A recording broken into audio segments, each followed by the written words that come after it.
বর্তমানে বাংলাদেশে হিন্দুদের উপর যে নিপীড়ন হচ্ছে এবং চিন্ময় কৃষ্ণ গোস্বামীকে যে গ্রেপ্তার করা হলো, কি বলবেন আপনি? দেখুন, এটা মুসলমানদের ডিএনএ মানে জিনগত সমস্যা। এটা শুধু আজকে মুসলমানদের আজকের সমস্যা নয়। 570 খ্রিস্টাব্দে হযরত মুহাম্মদ সাল্লাল্লাহর জন্ম। পিতার নাম আব্দুল্লাহ, মায়ের নাম আমিনা। 570 খ্রিস্টাব্দে জন্ম তখন সে তার যখন তার 25 বছর বয়সে সে 40 বছরে খাদিজা বিবিকে বিয়ে করে। 15 বছর বয়স বেশি খাদিজা। তো সে যখন চলেছিল ইসলাম ধর্ম প্রবর্তন করার ইয়েতে যখন করছিল, তখন সেই তার মক্কা তার হচ্ছে মামার বাড়ি, নিজের মামার বাড়ি, যেখানে কোরাইশরা থাকতো। সেখান থেকে কোরাইশ হিন্দু এক প্রকার তারা যারা মূর্তি পূজা করত, সেই মক্কাতে তারা বিতাড়িত করে, সেখান থেকে পালিয়ে যায়, যে সময়টাকে বলা হয় হিজরত। 622 খ্রিস্টাব্দে মক্কা থেকে যখন মদিনায় পালিয়ে যায়, তখন তার সঙ্গ নেয় যে যোদ্ধা বাহিনী, মুসলিম যোদ্ধা বাহিনী, তাদের বলা হয় আশরাফ।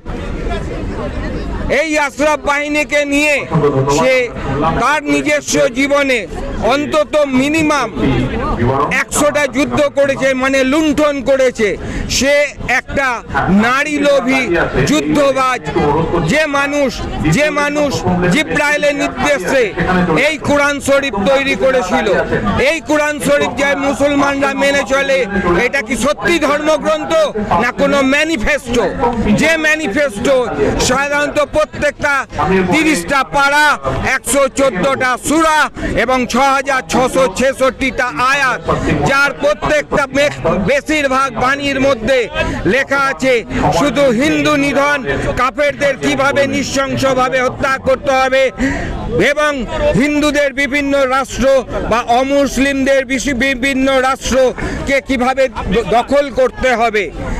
এই ঘটনা শুধুমাত্র 1947 সালে ভারত যখন 15ই আগস্টে ভাগ হয়েছিল, তখনই এই ভারতকে হিন্দু রাষ্ট্র ঘোষণা করা উচিত ছিল। কিন্তু মহাত্মা গান্ধী এবং লর্ড মাউন্টব্যাটেনের চালাকি এবং চতুরতায় তা সাধারণত হয়ে ওঠেনি। হিন্দু রাষ্ট্র এখনই ঘোষণা করা উচিত, কারণ এই পশ্চিমবঙ্গ, যেখানে মমতা ব্যানার্জি মাননীয় মুখ্যমন্ত্রী এটাকে আর পশ্চিমবঙ্গ রাখতে চাইছে না, উনি বাংলাদেশ তৈরি করে এই আভ্যন্তরীণ সরকারের যিনি এখন পীঠাধীশ, সেই মোহাম্মদ ইউনূস, যে মোহাম্মদ ইউনূসের শ্বশুর বাড়ি আমার বাড়ির খুব কাছে।